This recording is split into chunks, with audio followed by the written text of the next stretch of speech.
This is episode 67 with the co-founder of High Performance West, the prior assistant coach of the Portland State University track team, and coach to many elite and up-and-coming athletes, Mr. Jonathan Marcus.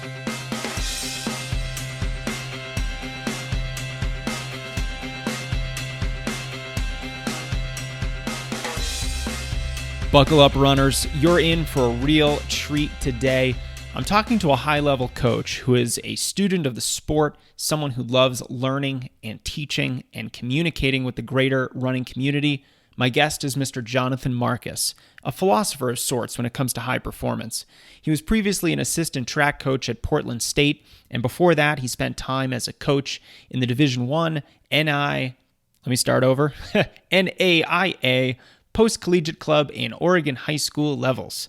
Jonathan has also been heavily involved in the local and national running community with the Portland Track Festival, USA Track and Field, Nike's Bowerman Track Club, as well as the Run Portland and Team Athena running clubs.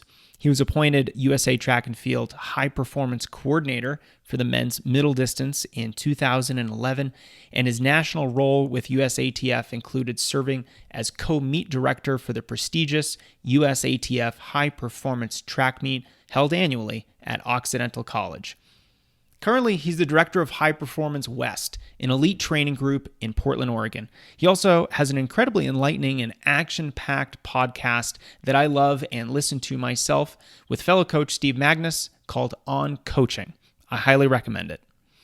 All right, before we start our conversation today, I'd like to announce a new sponsor for the podcast, SteadyMD. I recently learned about this new type of medical care for runners, and I immediately reached out to its founder, Dr. Josh Emder. What he's done is create a platform that connects runners with a primary care physician who's also a runner. And this is critical. I think anybody who's seen a physical therapist who isn't a runner knows that you're not going to get the same care from a sedentary provider. They're just not going to understand your need to get back out there and run. A doctor that is a runner just like you and who understands the things that are important to any level of runner. Things like your training plan, nutrition, shoes, running form, common injuries. In other words, this is the runner's doctor. So you're going to meet via phone or video call, or you can text them anytime to get personalized medical care that's specific to your needs as a runner. You can go to steadymd.com/strengthrunning to see all the details and how you can get more personal, tailored medical care that's specific to your needs as a runner. The URL one more time is steadymd.com/strengthrunning. In this episode, Jonathan and I are going to discuss the value of reading for coaches and runners, the soft skills important in coaching, how to develop more cognitive coping skills for when running gets hard, and it always does, and reasons a runner might be experiencing a performance plateau. We had some technical difficulties right at the beginning, so we're going to jump right in and listen to Jonathan describe the books that he's reading right now. Anytime you're trying to communicate to an athlete or a group of athletes a new concept or something that they might not be familiar and comfortable with, you have to kind of figure out how to bridge that chasm. That's one. Kind of also been softly reading self-efficacy with on Bandura, a bunch of different texts. And right now it's his book on, let me see, get here.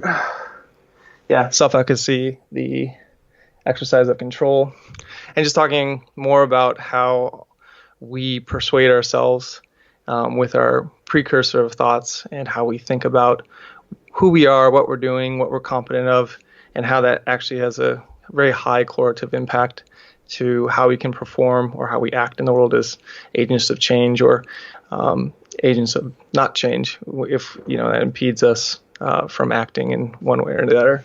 And then finally, been finishing David Graeber's book called Debt, The First 5,000 Years, getting us thinking more about money, currency, and how actually debt is a form of exchange.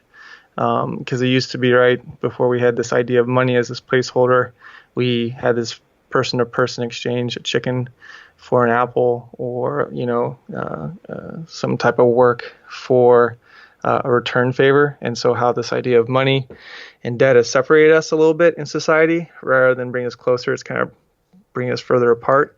And then two, just understanding that money is more or less in this day and age a fiat currency, not really based on anything since we went off the gold standard. And if anything now, the dollar is more like a petrodollar based off oil. That's why all our interests are surrounded in the Middle East and have been for the last couple of decades. So pretty interesting. So you can kind of see a very wide range of topics and nothing at the moment really like running centric, but in some way they all kind of come back to running, training, and competing and performing because they all have to deal with elements of the human psyche. Well, I was going to ask you, if you're a running coach, why read all these books that aren't about running? I think I kind of went down the typical path of a coach in that I started reading every running book that I could get my hands on. But after a certain period of time, I realized that, man, all these books are so similar that I'm not getting much out of them anymore. So, is it simply to understand the human psyche? I mean, why read books that aren't really about running if your goal isn't just, to kind of become a smarter person and more knowledgeable and more wise, hopefully, but to become a better coach? The great thing about books, right, is books are really intimate exchange between you and the author. So you get for like the bargain price of $10, $20, essentially an author or, a couple authors and editors' thoughts, deep thoughts, curated thoughts, very articulate thoughts, and hopefully well-researched thoughts on a specific topic. So it's kind of like you get this finite marriage, thought marriage, if you will. And that can help challenge your belief, challenge your worldview, etc. And, going back to why I've pivoted away just from reading a lot of the classical running texts is one, like yourself, I exhausted them. So, I started off in that domain and read every, book on running, training, strength training, physiology I get my hands on. And after about, 400 or 500 books, you're right. It starts to get a little bit repetitive because there's not much new dimensions that can be brought to physiology and training that hasn't already been expounded very well from authors, scientists, and coaches of past and present. And then two, it's really Vern Gambetta challenged me on that to take a more multidisciplinary approach. And, even when you think about training, right, you want to have some variability in your training. So just sitting here every day and just running 10 miles a day to infinity with no variability, it'll only get you to a certain threshold of fitness and ability and capacity. And, you'll kind of stagnate and plateau. Same deal here. If you're just reading and you're staying one-dimensional, kind of in the running, training, performance genre, I think you're losing a huge opportunity to expound and think more critically about the influence of the human psyche and the neural physiology upon just our essential cardiovascular thoracic physiology. And we invest in, modern day distance running, a lot of time, effort, and energy in understanding that thoracic metabolism and what's going on with the engine and the, as people call it, or the pump with the hearts and lungs and, oxygen being transported to the muscles and back, etc. And we forget that actually there's a whole lot of different systems, the lymphatic system, the endocrine system, that originate from the perception of the world through our eyes and how the brain interprets that. And then also, too, you have a whole lot of chemicals that get dumped into the body and do influence one's ability to perform. So how we control our thoughts and our emotions and our perceptions in the performance environment, and even the training environment, is really key. But unfortunately, we don't have as much hard science available as we do kind of from, the physiology perspective, because we just don't have the tools to concretely measure them yet. And it's really, neurobiology is really kind of a very loose and fascinating hobby of mine, and just kind of trying to interpret that and stay up to date as best I can. A lot of it's way over my head, but I still try to, read that literature and absorb it to some degree, because it's a fascinating new frontier. And I think we're learning leaps and bounds as we begin to understand the brain better and more as we get better tools to interpret what's actually going on. Well, I think this is really instructive, and I think it's helpful for runners to hear a coach talk about training runners from kind of this varied perspective, this understanding that, we can't simply rely on exercise science books to get the most out of our athletes, that there's a lot of, other factors at play that we have to, take into consideration. And, I've listened to your podcast on coaching with Steve Magness. I follow you on Twitter. I read your blog on High Performance West. And it does seem like that you are interested in a lot of issues that are often considered outside the realm of something a running coach might care about. So you've mentioned the importance of empathy, of recognizing bias, of having humility with what you know and with what you don't know. Can you sell me on why a coach or a runner should care about this stuff? Well, I think it comes down to hubris, right? I mean, all the great Greek tragedies and even great Greek stories, of Western literature and all literature has to do with hubris. And, it's just saying to think we know it all is the absolute, epitome of hubris. And, when you're younger, it's that famous adage in the proverb, right? The more you know you don't know. And when you're younger, you're so certain of the world. You're so certain because your context in your world is very small. And so inputs of 1 + 1 = 2. And I remind athletes this all the time. Unfortunately, that's not reality. Sometimes the inputs of 1 + 1 = -20. Sometimes it equals 2,000. And we try to create a prescription of certainty around training that if you do XYZ number of reps at your threshold pace, your anaerobic threshold or your lactate threshold or aerobic threshold, what have you, you're going to see this return on investment that's, kind of immediate. And it's not, especially at the performance level, that requires a lot more patience. And two, that patience has to come in the interpersonal relationship and dynamic as well. As I've coached longer and longer, I've realized I'm a better coach for some athletes on a certain journey. I'm an awful coach for other athletes on another journey. And I think it's understanding what journey, what path that person's on. And if you as a coach can be a supporting mechanism to encourage them to walk those steps down that road. For myself, I've gravitated more into the kind of, what I call high performance, or, really is kind of this, Steve and I, we say in this purgatory between, world-class medalists and athletes, and then people who are trying to find their direction outside of after competing collegiately or competitively in the collegiate system.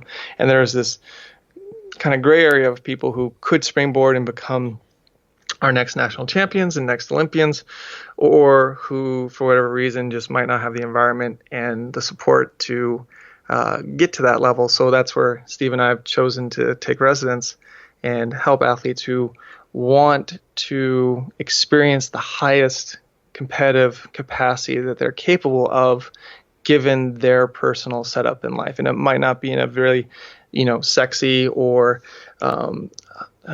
famous training group, but it'll be because they want to inherently walk down that path. And then two, it's just that empathy also really matters a lot, because I don't know every day where each athlete is standing and how they're interpreting the world. So it's a lot of questioning, a lot of checking in, a lot of dialoguing, and just getting kind of a rhythm with that person. And two, as we also know, people change. Myself as a coach and athletes, and I've walked away, or I've had athletes walk away from me, and vice versa, just because we're not on a shared journey anymore. And that's fine, but you got to commit to the journey through and through. And I think it's just being clear and articulate and upfront about what that looks like for each person, and if a coach can support that athlete's journey or not. If we're solely playing an accounting game, which I think sometimes we default to, right? We play an accounting game of how many miles a week am I running? Will that translate to an improved performance in terms of how fast can I run this 10K or this half marathon? And when you think about it, those accounting metrics are completely arbitrary. It's a week. We just defined a week as 7 days, and we said how many miles you run in a week in 7 days, can have a high value or high correlation between improvement in performance. And then we say, oh, well, how fast you run this distance of 15K or 10K, demonstrates that you're getting better.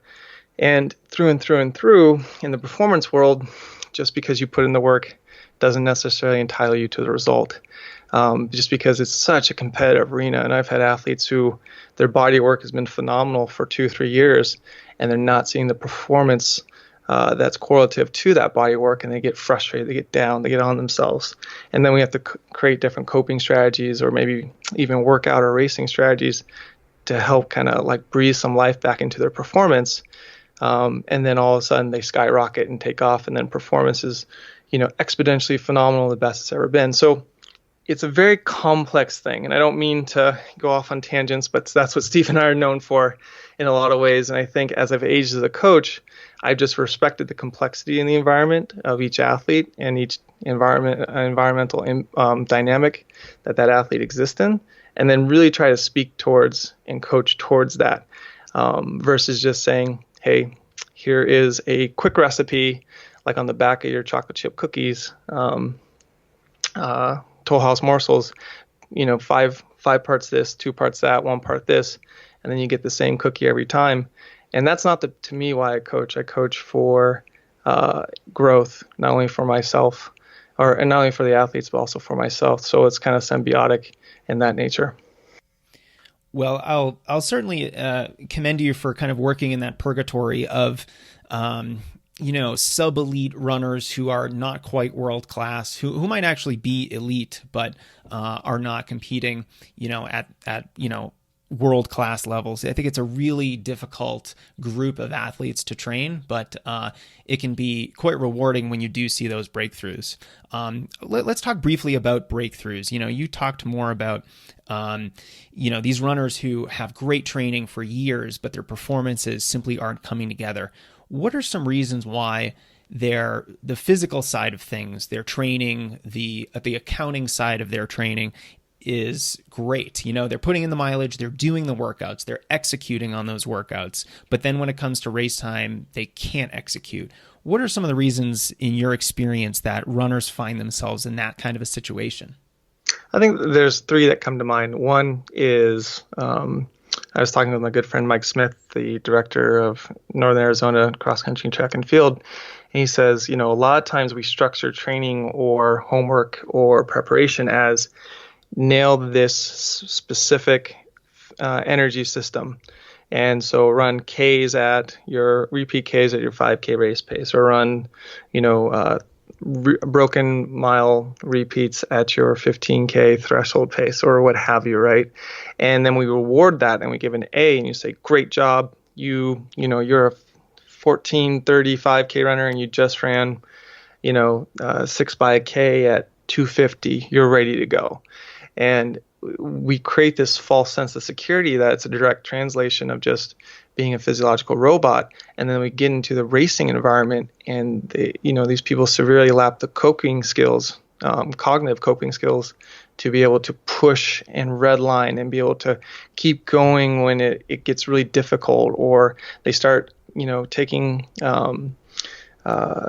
stock of what time they're running per lap versus what place they are relative to their competitors in the racing environment. And so there's a loss of translation there, right? So I think that's first and foremost, knowing, like I said, the inputs 1 + 1 does not always equal 2, and understanding that we need to create more variability, or ask the athlete to do a lot more things that are maybe not quite as objective or concrete in practice. So, one that's famous method is fartlek, right? That's, I think, sometimes often underutilized and understood in our current day and age, but it has a very compelling psychological enhancement capability, and offers people to go beyond these preconceived constraints of running some specific pace on the track. And then 2, another thing is just, it's about the thoughts you let in your head, right? On race day, it's on task versus off task thinking. So in a workout, their workouts typically to be, are very prescribed, very regimented. They're very known. They're known entities. Do 15 times a quarter at this pace with this much rest. Got it. I can do this. In a race, the only really known entity is the distance you're covering. And then every competitor, you might be familiar with them, or you might not. And that creates this completely unknown and insecurity dynamic. And it depends how the athlete operates in that type of environment. Are they a creative person? Can they just respond really well to an ever-changing and uncertain environment and thrive in that? Or are they not? And do they need to have a more concrete and specific race plan? And that's where a lot of times you see people gravitate towards a pacing strategy in races, because that gives the athlete some control or a sense of control and concreteness. But then we miss the opportunity if we're so wedded to just run these laps at this pace to actually play in the space and play with the competition. And, we know that the roots of competition are compete, which is to seek together. And we miss that opportunity to seek with our peers in our cohort of that race to elevate us to a threshold we never thought possible. And then finally, too, it's also expectation. It's just people expect in this day and age that if I, work at a certain threshold or have, a certain block of training, and that means magically I'll just be able to be a zombie and, walk around the track or walk down the marathon course at this pace. But a lot can happen from the start to the finish in any race, whether it's 800 meters or it's a marathon. There's a lot of interesting things that can crop up, and we tend to expect things to be stable and static and predictable when that is the exact inverse of the reality of the racing environment. So it's very interesting how we prepare versus what we're really getting into when we step onto the stage and perform in the theater of a race. And I think I've been more and more curious about why those translations aren't happening, and then working with each individual to try to encourage and create some type of framework for them to help them cope and help them thrive in an unpredictable crucible, which is race day. Yeah, it sounds like the kind of differentiation you're making between why athletes might not be able to put it together on race day is because any race, even if it's as short as an 800 or as long as an ultramarathon up to 100 miles, there's so much variability that can happen in a race. I like to say that after, mile 20 or so in a marathon, it's like the Wild West. Anything can happen. You don't know what can happen. And you have to be prepared for that. And I think it's really hard to train for that. There's this element of being anti-fragile and exposing yourself to different variables that, you may not want to expose yourself to. You probably don't want to go running when it's 85 degrees out or when it's really cold out. But those, kind of weather stimuli that you're getting are going to help you when all of a sudden it's race day and it's really hot out or it's really cold out.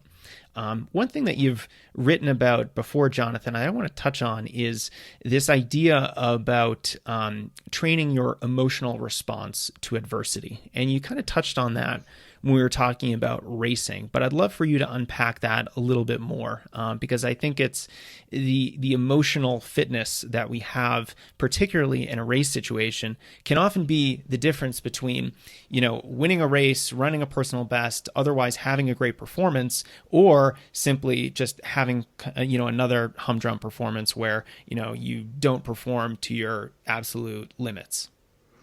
Yeah, that's a great question, Jason. The one constant in every race is you, the athlete, right? So training can be different. The environment can be different. The distance can be different. You can wear a different singlet, you can wear different shoes, etc. And I think sometimes what I've noticed between higher performing athletes, and I've coached a spectrum from middle school athletes to national champions, to marathon masters athletes trying to qualify to Boston, high school, college. I mean, I've, at least over 500 athletes in my coaching career to date, from all walks of life. And I've noticed the higher achievers on race day, they have a certain inherent knowing that they can make it. It might be a little opaque, but initially, but that person just has, doesn't matter if I've done all the work, if I've checked every box and if everything went to plan on training day or not, or if I missed, 2-3 weeks of training due to illness or injury or, some type of other externally uncontrollable event, they know they can do it. And it's this inherent knowing. And then sometimes what happens is, what I've seen is athletes who are not as far along that path, they freak out and they look at when things don't go well on race day. What's wrong with my training? What's wrong with these externals? What's wrong with these externals? And they look to the external. Is it the shoe I wore? Is it my fueling strategy? Is it all these external things? Is it my training? Is it this and that? Instead of the people who time and time again show up and produce and perform well and achieve at, to their fullest capability that day, they look internal. It's all about me. What didn't I do? Why didn't I bring extra? Why, what was my perception on that day? And it's been a very interesting dichotomy to see now with a little bit of perspective and a little bit of age as I've kind of walked through all these different running, coaching, performance levels. And it's just, how do you move someone to be more internally focused and centered rather than externally, almost like handcuffed, right? Because it's like we look to all these external things. We have all these external measures available to us with all these great tools. But at the end of the day, you hear this, right, all the time. Running is a simple activity. It's just run as fast as you can for the distance and then see what happens. And there is a certain degree of tolerance one must inherently have for that, discomfort or redlining or that pain, right? That comes from pushing yourself to your maximum threshold and then not knowing if you can go another step, but being curious to see if you can go another step. And it's that curiosity of, well, maybe just one more step, one more lap, right around the corner. I think those are the people who tend to excel in this environment, performance environment, versus the people who just want a very solid, easy return on their investment of time and training. And you hear that all the time, right? People are like, well, I worked so hard. I've done all the workouts. I did all the miles. I ate. I slept. I deserve this. And it's like someone should just hand them, a certificate for saying, well, you did all the work that correlates to someone who ran, 2:45 for the marathon. So we'll just give you the certificate. No, you still have to go out and prove it. You still have to go out and earn it. You still have to go out and repeat it. I'll never forget, I was running with Chris Linsky the year after he had his huge breakthrough, where he broke 27 for the 10K and ran sub 13 for the 5K. And it still resonates with me to this day. We were on a run. He was just coming back from a layoff, and I was in really good shape. So, I was getting hammered, and he was jogging easy. But I asked him to go slow.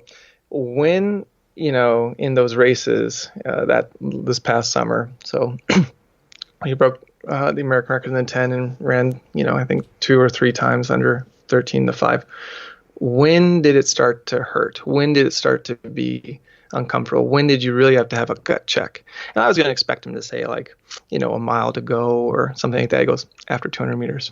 After 200 meters, every race. After 200 meters, I had a gut check every single race. And that really spoke to me. And you look at this and you're like, wow, that was arguably one of the most stellar seasons we saw from an American distance runner. Maybe, Alan Webb's 2007 season is equally on that pinnacle. But here's a guy who, was a phenom from high school and college and doing things no one ever did at a world-class level for Americans.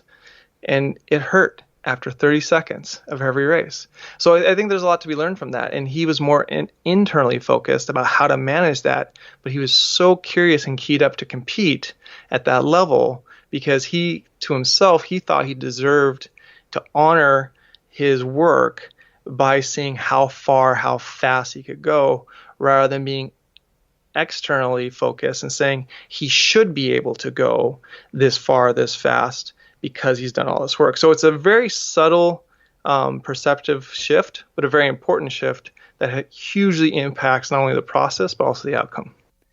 Let's take a step back and give our listeners some really actionable, concrete suggestions for how they can really put into practice some of the lessons and principles that we've been discussing for the last 20, 25 minutes or so. So we've talked about cognitive coping skills. And I think a lot of this has to do with, mental toughness and the psychological tools that we need to be resilient in a race, to be tenacious, to give ourselves permission to go after it right from the beginning and not just think about the accounting side of things or how we feel, and really just focus on, getting out there and giving it our all. What can we do in a training environment, even though a training environment is not as variable as a race, to create those kinds of variations or uncertainty or just lack of structure that you're going to find in a race? Because I think that's critical. You have to put yourself in situations,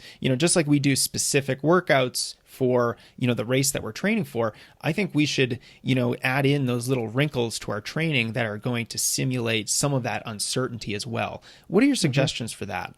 There's a lot one can do. Like we can draw on a lot of different coaches who are far more successful and knowledgeable than I who have introduced that. So like Joe Vigil and, Carlos Handler with Big Bear Track Club with like, say, Brenda Martinez and Boris Burian, they often introduce what they call a tag, which is at the very end of a workout, sometimes impromptu. They'll say, okay, great. You just did this really difficult workout, 5 by a mile repeat, 5K race pace. Now go run a quarter all out. Let's just see what you got. And it's just, that's the curiosity. Let's just see what you got. Not, we're going to judge it. Not, it's good or bad. Let's just see what you got. You're really tired now. Let's see what you got. That tag can sometimes be very intelligent here and there to introduce, because it just shows you kind of that Paul Turgot quote, when you ask yourself, is the question, can I give more? The answer is always yes. And just shaping that familiarity with that ability that I'm really fatigued and tired like you are in a race, and you can keep going just a little bit further and faster than you thought. And just, again, being curious, not necessarily having a preconceived output or desire from it, but just, again, opening is the heart and mind to just see what you got. The other one is Scott Simmons in his very little known book that he wrote before he became the WCAP coach of Paul Chelimo and the cohort of just amazing athletes up there in Colorado Springs, is Take the Lead. And he introduced this concept, and I read this very early on, called the hammer interval. So if you're doing 10 times a quarter, the eighth quarter, you run it as hard as you can. And then you see, if you can maintain the rhythm and tempo that you had designated and designed for the 9th and 10th quarter, right? So you introduce kind of in the last fifth of the workout a very abrasive rep that, again, has no predetermined outcome, but it just is more effort-based in saying, okay, I'm going to give it everything I have, and then I'm going to see if I can finish the last two at the pre-designed tempo now that I'm extra fatigued. So those are two very concrete ways to do it if you're on the track. If you're doing more of a fartlek-based session, same situation, right? Run for time. Unfortunately, we have this amazing machine called the GPS, which can track, pace and distance. But still, at the end of the day, the stopwatch is the best tool. And, in my opinion, it's simple, it's elegant, and just go by time. And if you study like Steven Seller's work, based off of different physiological parameters for endurance athletes, where you can maximize kind of a fitness increase for certain time-based parameters. So staying at that sweet spot of about 48 minutes, right, of reps at kind of, for us, it translates to anywhere between 10K and 5K race pace. And doing that type of effort, that's the key distinguishing factor, is that effort-based interpretation. Because if you're going to be in New Orleans doing a tempo run and it's, prescribed to be 30 minutes at 6-minute pace, but it's 85% humidity and, 75 degrees, that's going to be very difficult to hit that arbitrary time or pace for that distance. Versus if you just say, I'm going to run half an hour at my perceived half marathon pace in this environment, you can walk away having gained a lot from that. But yet we look to, we look to these externals of the pace or the distance as this instant gratification. I remind people, long before we had social media with the likes and retweets and hearts, etc., and we had that dopamine hit, the runner had the pace and mileage dopamine hit. That's very gratifying, to write in your training log, 100 miles were ran this week versus 92 miles were ran this week. It's 8 miles, it's an hour of running, but it creates a whole different type of hit. And then finally, what I encourage everyone to do, no matter who you are in life, write every day. Write every day. My blog, is just as much of a practice for myself and a discipline for myself to help me think about things and articulate them and share them in the world, to an audience, but also to just enhance my communication skills and also how I shape thoughts and how I interpret the world around me. And if you don't want to write a blog, you don't need to. Something very simple is just you hear it all the time, a journal, but make it a daily practice. 5 minutes, 10 minutes, just keep writing. And sooner or later, you'll figure out what to write about. You don't need to sit there and do a report of today I did this or today I want to do that. Just write pen to paper and do it. I also keep a little thought notebook where it's when errant thoughts come in my head, I got to write them down. Otherwise, they kind of go out into the ether and I forget them. And I've had the greatest blog posts or workouts or thoughts about, helping an athlete. I was oh, this is great. And then I'd lose them and I'd be so frustrated and they never come back. So now I just write it down. So I have empty space in my head to be able to receive those thoughts and be able to keep thinking, keep shaping and reshaping how I'm, interpreting the world around me. So those are kind of my very actionable offerings that people can, consider if they want to try to, again, get more robustness in their training and also to help perceive their cognitive concentration come workout and, most importantly, race day. Jonathan, part of your answer is inspiring me to go off on a tangent myself. We do this on the Strength Running Podcast. Let's do it. Love it. Yeah. Love tangents.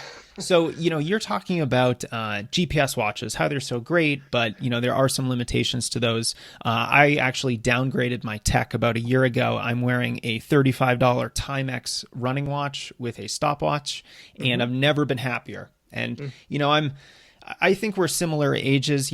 I grew up training and learning to be a runner without a GPS watch. So I had to learn how to be a runner based on how I felt.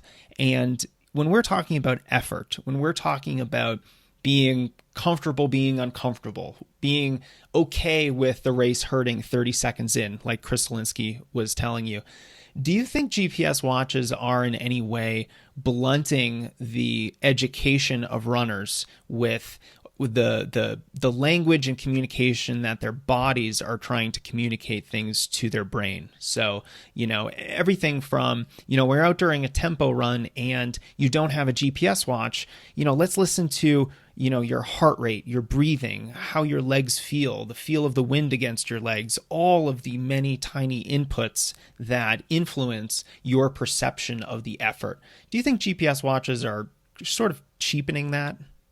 I mean, they're very attractive, right? Because they allow concrete accounting. And people, we love this. I mean, we just, it's why casinos are set up the way they are and why social media is set up the way it is, right?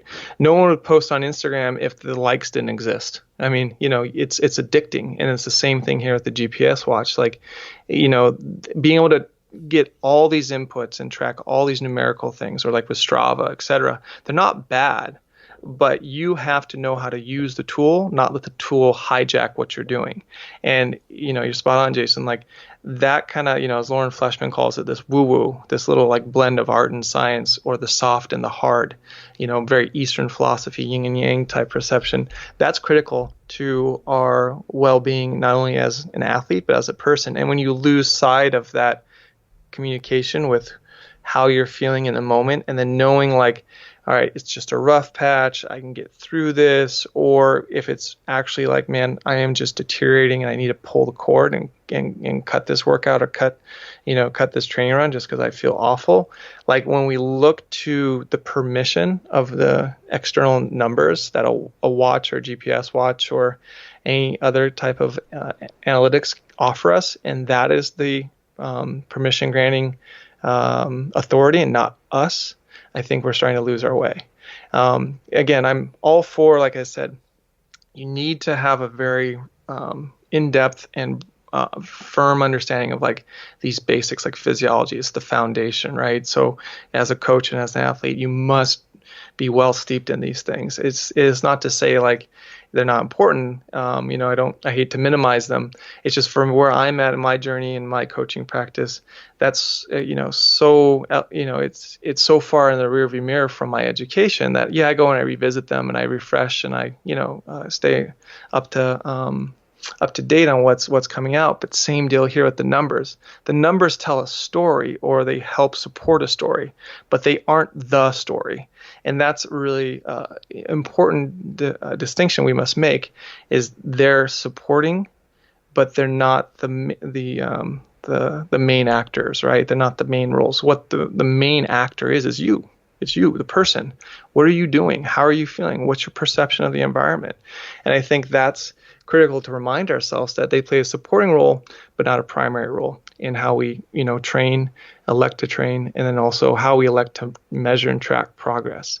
And I think that's the hardest part, right? Is the numbers afford us this concept of linear growth and linear progress, right? Chronologically, we get older every year, and that's very attractive. However, there's a lot of variabilities and ups and downs with performance, right? And this is where a lot of athletes get frustrated. Like, I'm running these times in practice, or I'm running these many miles a week. I've been doing it for, 6 months, 9 months. What's wrong? What's wrong? What's wrong? And, we keep asking that question because we think there's this linear correlation here. And it's not. We have to say, well, what's right and what's missing? And if we ask that question, okay, what's right? These number of things. Now what's missing?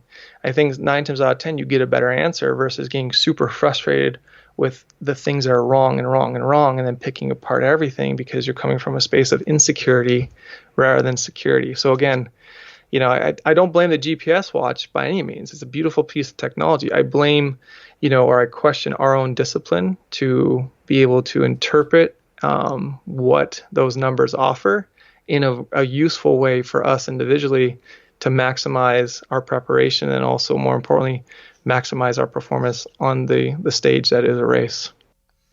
Yeah, that is a hard thing to do. I think I struggled with that myself when I had a GPS watch. I tried all the typical suggestions of turning it to time of day after you've started it so that you can simply look at it at the end of a run. This might be the cranky old man telling the kids to get off their lawn, but I sometimes wish we could go back to the days where if you were on the track, you knew how fast you were going. If you were out on the trail or road, then you were running by time and effort. And I think the marriage of those two is such a great way to help beginning runners and those runners who do need to learn more about the signals that their body is giving them, because I think you just get more out of that kind of a dynamic. Oh yeah, I mean, I only prescribe off the track time. I only say, hey, today's a training run between 40 minutes to an hour. And I don't really prescribe a pace. I don't really prescribe mileage. I just say, here's a wide range, and go run somewhere within the tolerance of that range. And sometimes people are like, okay, I'm going to run the maximum because I feel great. Or, well, today was a struggle, so I'm going to run the minimum. Or maybe you run a new route, or you get caught up with friends, or you see a friend on the trail you haven't spoken with, and you run, 47 minutes. Great. Who cares? But, it's the thing I question is, we see it all the time, right? That person who gets to the end of a training run with colleagues or friends or peers, and the GPS says, 6.89 miles. And then they do the little jog around in a circle, right? Just to get it so the GPS says 7 miles. And it's like, what's it for? Why would you even do that? Like, who cares that it was 6.89 miles? If 47 minutes, it's fine. I think we're missing what the purpose of the activity is to try to create purpose in the activity by having it correlate to a certain number of accounting, right? I mean, that's just my own little, old man rant, if you will. But no, I appreciate it. Let's transition a little bit. I want to talk about your coaching philosophy before we wrap up. You recently summarized it as prepare to perform with a clear vision of victory. Yep. I think I think most runners will understand what prepare to perform means. It's the training, it's the preparation to run whatever the event is that we're going to race. But I think for the average runner, definitely for the more recreational intermediate runner that I typically work with, this is not the runner who's literally going to be victorious in most races. Knowing that, how can we apply this clear vision of victory to improve our performances for the rest of the pack? I think vision is the most important thing here, right? And that's the most difficult thing to ascertain and define. And we know you need to see clearly, like you need to have 2020 vision moving forward in the world. Otherwise, I remind people all the time, if you don't have a target, you can't have a dialogue with your support network or your coach or you about how close you were to the bullseye or not.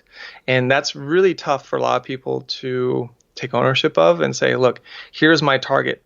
And there's a difference between targets and goals, in my opinion. Goals are kind of going to be like, say, time-based. I want to break 3 hours for the marathon. I want to break 16 minutes for 5K. That's a goal. That's great.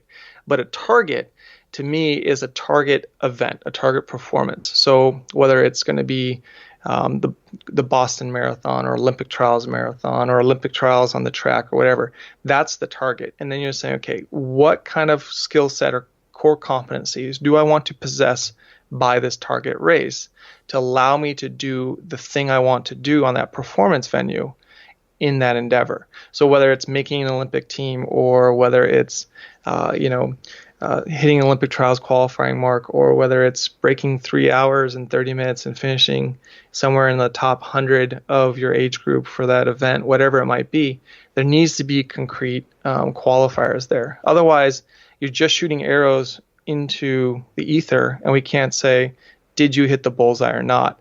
And what I remind people of is, like, when you're starting out, you want, it's just like archery, right? You keep the bullseye really close, so you get used to it, and that's what I call small wins. You get used to it, and so the tolerance is really wide. So, for a concrete example is saying, if I'm trying to run a half marathon in 3 months, well, you can have a small win and a small goal, which is, all right, I want to run a half marathon in anywhere between 80 minutes and 85 minutes somewhere. And so that tolerance is really loose, right? It's really wide there. But as you get more accuracy, then what you need to do, and we know this is through deliberate practice, how we get better and become more skilled and more masters of craft, move the target away further, and then also shorten or narrow the tolerance. So great, I ran 84:29 for this half marathon. I placed in the top 3. That was awesome. Now you kind of start to move the target back. Say, okay, now I want to try to train at a space of 75 to 77 minutes for the half marathon, and want to have competency at that. And I'm going to target this race 6 months out. And this is the race I'm going to hold account to be ready in that form by then, because I think having that ability will have me be in the top 5 or compete for the top 10. So it's multi-layered victory, right? And so along the path to victory need to be clearly identified small wins and performance-based small wins. And then as you get better, your accuracy gets sharper and the target gets further away, becomes more of a moonshot, if you will. But you're also a lot more prepared to be able to nail that bullseye. And so when I work with an athlete, I'll use, like, say, Eleanor Fulton as a good example. A graduate of University of Washington. She came and she was a 419 1500 meter runner, one-time All-American, but felt like she had a lot more left in her and really wanted to pursue competing at a national class and budding world-class level on the track in women's middle distance here in America. And so we sat down and we said, okay, great. Here's the targets, here to get you to where you want to go, or here are the small wins. The small wins are qualify to this meet, and this meet. And by nature, having to qualify to these elite national class invites, you're going to have to run faster to meet those qualifications. And then the benefit's going to be, if you continue to progress in performance in those elite invites, you'll then qualify to the national championships, which she never did outdoors. She was able to do that, and 4 times in a row now. She's never missed an indoor and outdoor U.S. championship since she's graduated college. But then it was like, okay, now you're here, now make it to the final. So you've never been here, so don't just be like, hey, I'm happy to be here, let's do something, and then let's make it to the final. Then she makes it to the final, and she gets dead last, because that's as far as her vision of herself supported. Like, there was no contingency of saying, oh, I'm in the final, now let's get top 5 or top 6. She just wasn't prepared with that vision of herself yet. And so now that work is shaping her vision of saying, I'm going to get to these, I know I can make these national championships now. Now I'm here, what's my vision of myself, and what's the bullseye I want to shoot for to do this? Is it top 5? Is it top 6?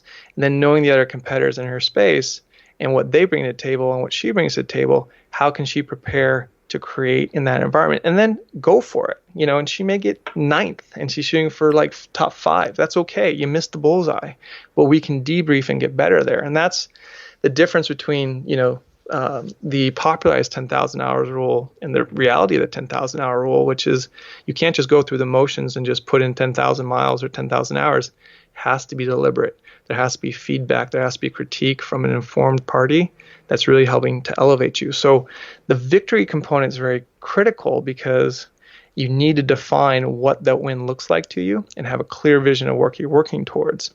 And it can't just be time-based. It has to be multidimensional and process-oriented, but with a clear result. So there's a lot going on there, but I think that is what I've found is the way to best support an athlete's growth and development and competitive prowess as they get better and faster and they reach that goal. Because I don't know about you, Jason, but how many times have I've worked with an athlete where they met their initial goal, which was to run a time or to get a new PR or to qualify the Olympic trials, and then they got there and they were really ineffective, and they really didn't know what they're going to do once they got there, and they left with a sour taste in their mouth. And I go, I don't want that for anyone I work with. I don't want them to have a sour taste in their mouth at the height of their competitive experience, simply because they or we did not collaborate and create and co-craft a clear vision about once you get there, then what.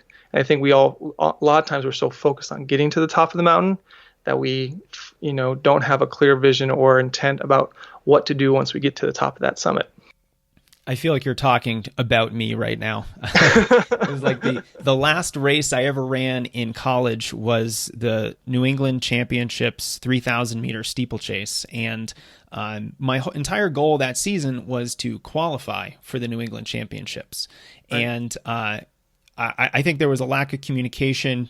A lot of it was my fault with the coaches, and that I got to that race and I didn't know what to do. What was my goal? What was my vision of victory? I had no idea. Now, that race ended up being a PR for me. I had a good race. I was kind of happy with it, but it did kind of, I just felt unmoored. I wasn't going after a really strong goal in that race. And I think when runners do have that clear vision for exactly what they want to do at a given competition or race, then they're not only going to be more successful, but I think they're going to be more fulfilled and satisfied with their racing. Yeah, you have to be, open to fear. I mean, you have to let go of fear of failure, and then you also too have to let go of fear of success. And I think, many people and runners, athletes, and just normal people in life have one or the other of fear. And once you let go of that, because you have a target that's very clear and very concise and very precise, you achieve a lot more. And because failure is the ultimate teacher, right? And that's, I think we have to just get over that general fear we have about failing and success and say it's a journey. It's curious. It's exciting. Let's see what we can do. Because then you could have had with your coaches a very, clear debrief with them saying, Jason, that was awesome. Your goal was top 3 and you got second and you PR'd. Oh my gosh, that's amazing. Great. Oh, best race ever. Right. But then they're just like, oh, you got here. That's awesome. Oh, you PR'd. That's awesome. Like you just kind of showed up and you didn't know what to expect. And that does leave people with a little bit of a hollow feeling afterwards. And you don't want that. Like that's not why we put in the hours, why we do the work, and why we train, with such deliberate consistency and dependability we do. So I think, again, it's just more being ready for those moments and coaching and preparing to those moments that will make the moment truly something that you can remember fondly forever. Well, Jonathan, we've talked a lot about the psychological side of running today, and I think you've gotten me really interested in diving into that area of training, more mental training after our conversation today. So it's about time to wrap up. I just want to thank you for taking the time to be here, for sharing your wisdom. There certainly was a lot of it. And I just have one question before we close. If you had a time machine, you could go back to the first day that you started running, what advice would you give yourself? Go slower. Go slower. With everything. Take your time. Like, being a young man, I was just in such a rush that first day of running. And I unfortunately was one of those athletes and young athletes who was just always hurt because I just wanted it all now. I was super impatient, as any youth is. And, this is my quick little tangent on the modern athlete that we have in this day and age, the millennial athlete. A lot of people say they're entitled. I disagree. I just think they're impatient, more impatient than most adolescents are in this day and age. And we just have to be cognizant of that reality. Like, they have the smartphone, instant gratification. They put something up out in the social media world, instant feedback. And you got to remember, running is not a game of instant feedback and instant gratification. It's a long, patient commitment. It's a lifetime relationship. And I think that's how we can get the most out of it, is understanding the length of time that's required to change an organism and change a physical being, and to get that entity to a new level of capability. And so you have to be super patient, and there'll be dips. It won't be linear, just because we see this all the time. This season was so great. I set all PRs. Next year's going to be even better. And that's really the case, right? You have ups, you have downs, and it's people who are in it for the long haul and just love the lifestyle. I think there are people who continue to enjoy it and make the most out of it. So, kind of going back to what I would tell myself is slow down, don't get hurt. You don't need to run, 70 miles your first week of cross-country practice. You can run 40. It's okay. You're just making sure you're signing up to doing this for a long time. That's what matters. Awesome. I love it, Jonathan. Thanks so much for being here. I certainly learned a lot, and I think our listeners did too. Yeah, my pleasure, Jason. It's a privilege. Thank you. Yeah, I really enjoy your guys' conversations that you have, just because, for me, I'm working with the people who are trying to qualify for Boston, not the people who are trying to qualify for the trials. So, I certainly take a lot from how you guys work with your athletes and apply that to my own athletes in kind of a scaled down fashion. So thanks for all you do. I'm a big fan of your work. Really appreciate it. Just keep doing what you're doing. Yeah, no, thanks. Same to you. I mean, that audience is a really important audience to engage. I mean, they're the core of the culture, right? And so it's like, that's why I always will take the time, for podcasts that are kind of geared towards these audiences, because, the culture matters. And we can sit here at the high performance level or elite level and think like, oh yeah, we're awesome, but we're just a small fraction of the population, right? And so the work you're doing, or, people who with Final Surge or other of those kind of more broader general populist coaching, you guys matter so much. So, I'm glad that we're influencing and helping. It means the world to me to hear that, Jason. So I appreciate it and the work you do. Yeah, and these runners are the fan base for the future huge track and field, if it ever grows, which I'm hoping it does at some point. Yeah, that's a whole nother dialogue, but I think. Well, yeah, I'll let you go. Or we could probably talk for another hour just about that. Totally. Cool. Thanks, Jason. Appreciate it, man. Thanks, Jonathan. Take care. There it is, Coach Jonathan Marcus. This was one of the more interesting podcasts I've done in quite a while, and I hope you enjoyed it. Successful runners often have an understanding of training nuance and work really hard at developing their psychological skill set. Jonathan helped shed light on these issues, and I hope you're able to implement just one idea from this podcast. Finally, before you leave today, a big thanks to our new sponsor, SteadyMD. If you go to steadymd.com/strengthrunning, you'll find more information about virtual, on-demand, running-specific primary care from a doctor who specializes in endurance athletes.